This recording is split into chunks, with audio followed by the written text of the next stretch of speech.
Part 1 के and में हमने देखा कि शिनीची ने काफ़ी खतरे झेले। अपनी माँ को पैरासाइट की वजह से उसे अपनी माँ को मारना पड़ा, जिसे उसने उन्हें खो दिया।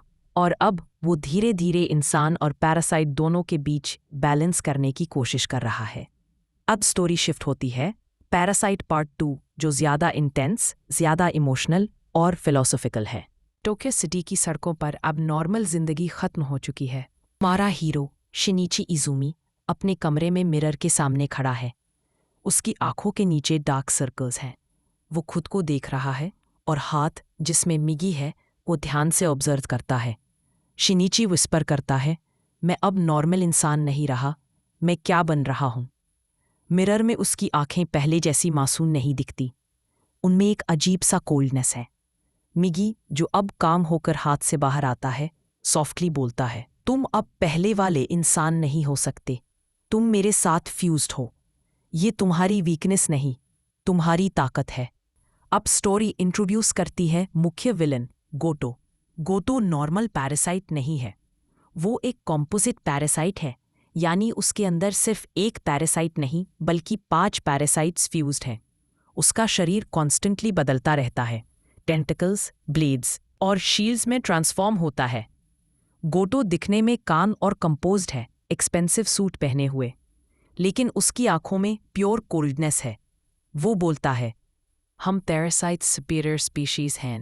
ह्यूमंस दुनिया के असली पैरासाइट्स हैं। एनवायरनमेंट को डिस्ट्रॉय करते हैं, अपने ही प्लैनेट को खा रहे हैं। अब हमें कंट्रोल लेना होगा। पैरासाइट ऑर्गेनाइजेशन अब ओपनली ह्यूमंस के खिलाफ प्लान बना रही है।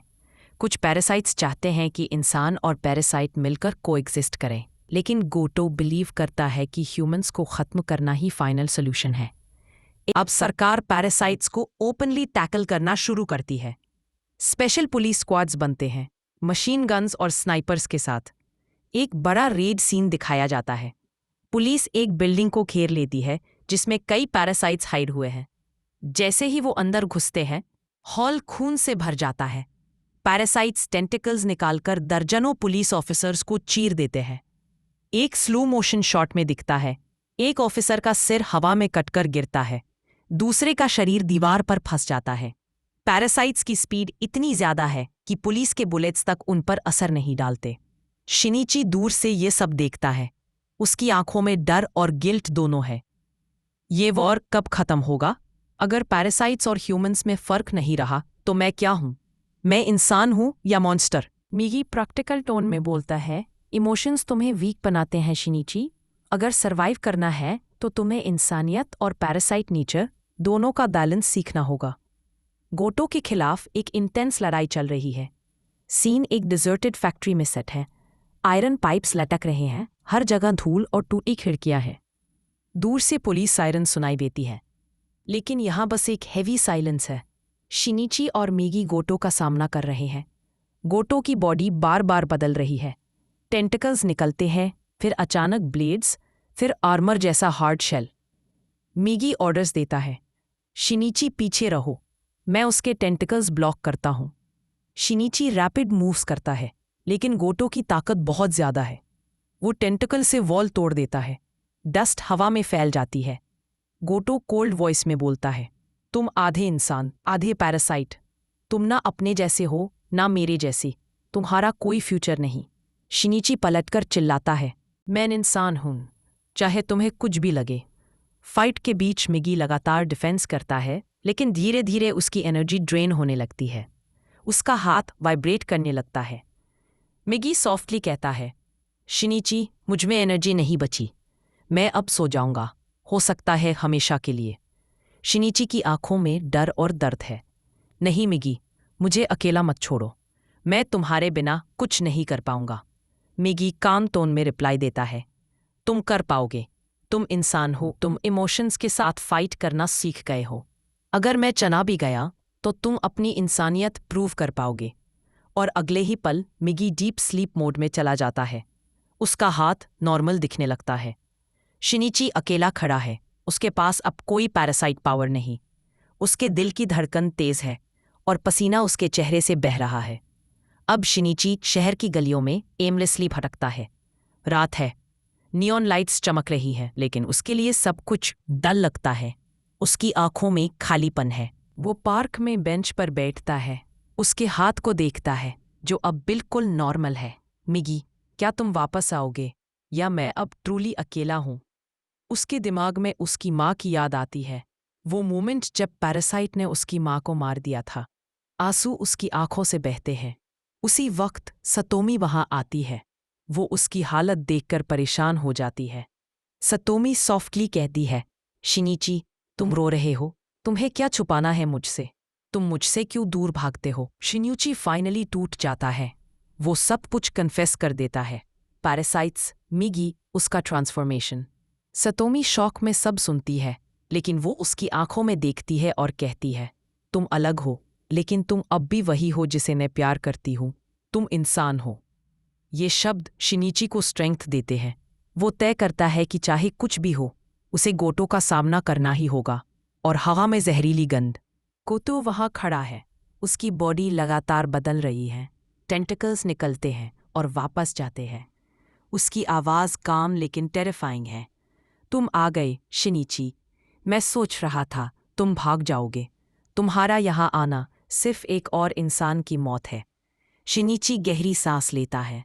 मैं तुमसे भाग कर नहीं जी सकता। चाहे मैं मर जाऊं, मैं इंसानियत के लिए फाइट करूंगा। फाइट शुरू होती है। शिनीची बार बार डॉज करता है। गोतो टेंटिकल्स से पूरा ग्राउंड चीर देता है। रॉक्स हवा में उड़ती हैं, मशीन्स गिर जाती हैं। शिनीची स्मार्ट स्ट्रैटेजी अपनाता है। वो गोतो को केमिकल्स और शार्प मेटल्स की तरफ योर करता है। वो फिजिकल स्ट्रेंथ में कमज़ोर है, लेकिन दिमाग का इस्तेमाल करता है। जैसे ही गोतो उस पर अटैक करने आता है, अचानक उसके अंदर से एक आवाज़ आती है, मिगी की। शिनीची, मैं वापस आ गया हूँ। शिनीची शॉक में है। उसका हाथ फिर से ट्रांसफॉर्म होने लगता है। मिगी कहता है, मैं तुम्हें अकेला नहीं छोड़ सकता। हम दोनों एक ही हैं। अब दोनों मिलकर गोटो पर हमला करते हैं। मिगी टेंटिकल्स ब्लॉक करता है और शिनीची रॉक्स और ट्रैप्स का इस्तेमाल करता है। लंबी इंटेंस फाइट के बाद शिनीची फाइनली गोटो के सेंट्रल पैरासाइट को टारगेट करता है।